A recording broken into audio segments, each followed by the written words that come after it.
Okay, San Miguel at saka Hinebra. Well, magandang laban, ano. Nakikita na natin yung pagdagdag ni Trollano sa San Miguel. Lalong lumakas yung San Miguel. Yun na nga, kaya marami nang hindi nagagandahan sa PBA. Although lumaban yung Hinebra, yun na yun. Sana makita ni Coach Tim Conyo na laliman pa yung rotation niya. Lalo na't wala si Scotty, di ba?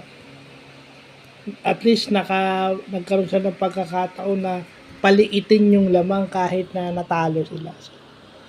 So, yun yung importanteng makita natin na kahit natalo tayo, basta lumalaban. Di ba? At saka hindi eh. Dapat yung laro kasi is 48 minutes, di ba? Or sa FIFA rules, 40 minutes. So, marami tayong pagkakataon para bumawi. Dapat minamaximize natin kung tayo naglalaro. Yun yung pinapakita sa game ngayon.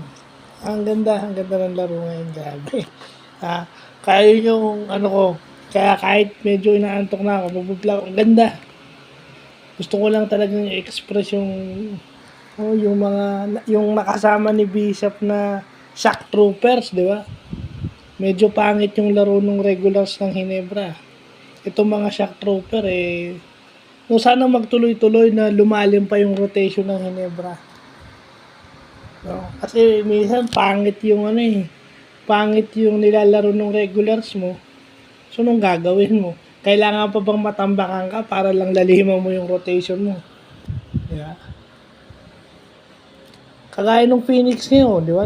Ginagamit yung full complement ng roster. Kaya maganda ang tinatakbo.